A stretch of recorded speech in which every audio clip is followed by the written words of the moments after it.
नमस्कार. काय बोलता, आज ॲक्च्युली दिवस उजडलेला आहे. मागे 1-2 महिने 6 महिने मला वाटतं 8 वर्ष आपण संघर्ष केलाय होय या गोष्टीसाठी. आज कार्यकर्त्यांचा दिवस आहे. काय वाटतं, शिवसेनेचा बालेकिल्ला वन साईड आहे? हो, शिवसेनेचा बालेकिल्लाच राहणार आहे. माननीय एकनाथ शिंदे साहेबांचा हा प्रभाग आहे, हा बालेकिल्लाच राहणार आहे. इथे तुम्ही एक वेशभूषा करून आलेला आहात. बाळासाहेबांचा तो धनुष्य तुमच्या हातात दिसतोय. आज लहरेगा. क्या लग रहा फिर आज? थाना में लहरेगा, पूरा ठाणा में लहरेगा. बोलिए. हाँ, पुऱ्या ठाण्यामध्ये भगवं वातावरण होणार आहे. भगवे वातावरणाशिवाय काही नाही. पण काल ज्या गोष्टी होत होत्या, म्हणजे शाई पुसली जात होती बघा, माझ्या बोटाची पण शाई पुसली गेली, त्याच्यावरती थोडेसे प्रश्नचिन्ह निर्माण करण्यात आले. वाटतं ह्या शाईमुळे काही वाटतंय की साहेब, काही शाहीमुळे काय पेट होणार नाहीये, आपल्याला काही होणार नाहीये. आमच्या बोटाला आहे ना शाही आहे, शाही आम्ही पण काल दोन वेळा जेवढं सगळं झालं साबणाने. विरोधक ओरडतच राहणार आहे. आमची शाही आहे बघा ना, कुठे गेले? आता सगळेच पक्षातले एकत्र इथे दिसतात. ही लढाई आज संपेल कुठेतरी. महानगरपालिकेमध्ये चांगले उमेदवार निवडून नक्कीच ठाणे महानगरपालिकेमध्ये नवीन उमेदवार निवडून येतील. हे आमच्या उमेदवार आहेत. माझ्या मित्र आहे आमचा संदीप शेलार आणि यांच्या मिसेस आहेत वर्षा संदीप शेलार. या फर्स्ट टाइम यांचा आहे आणि यावेळेला भरघोस मतांनी निवडून येणार आहे. काय वाटतं, एक यंग म्हणून आज हे एवढे कार्यकर्ते जमलेले आहेत. अख्ख्या महाराष्ट्राचा डोळा ठाण्यावरती आहे.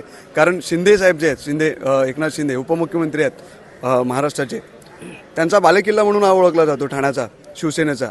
आज त्यातून तुम्हाला एक उमेदवारी मिळून एवढे सगळे कार्यकर्ते तुमच्यासाठी एकत्र येऊन काय भावना आहेत? भावना खूप आनंदी आहेत. आम्ही आपले लाडके मुख्यमंत्री एकनाथजी शिंदे साहेब यांचं घर ज्या प्रभागात आहे त्या प्रभागातून आम्ही निवडणूक लढवतोय.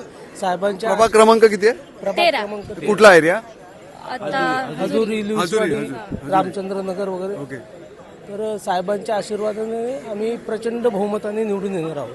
म्हणजे शिवसैनिक ठामपणे सांगू शकतात की इथे शिवसेनेचा झेंडा फडकेला. 110% सगळे शिवसैनिक तापलेले आहेत यावेळेला. म्हणजे जी ऊर्जा. पण समजा आता जर उद्धव सेना आणि शिंदे गट एकत्र असते तर अजून ताकद मोठी असते. मग एक शिवसैनिक म्हणून प्रामाणिक असते, नक्कीच असते. त्याचं दुःख आहे.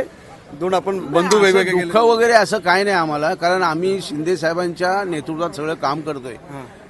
शिंदे साहेब तुम्हाला माहितीये कसे काम करतात. आज वेगळं वातावरण नसतं इकडे. काय वातावरण नसतं काय. मग 4चे भले 8 झाले असते, गर्दी आणखी वाढली असते. ही सुरुवात आहे. आता बघा तुम्ही, थोड्या वेळाने इथं लोकांना उभं राहायला जागा नसेल, गर्दी, त्यांच्याकडे उमेदवार मिळत नाही त्यांना, तर त्यांची ती गर्दी कुठून झाली असते?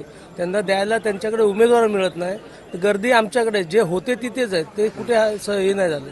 चलो बघूया आता थोड्या वेळानंतर निकाल लागेल. शिंदे सेनेची ताकद आहे, शिंदे साहेबांची ताकद आहे. हे सगळे शिंदे साहेबांचे कार्यकर्ते आहेत. चलो, wish you all the best तुम्हाला. ओके साहेब, wish you all the best. आणि थोड्या वेळानंतर निकाल लागेल. आपण यांच्याशी आणखीन चर्चा करूया आणि बघूया की निकाल कुणाच्याकडनं लागतोय ते. जय हिंद, जय महाराष्ट्र.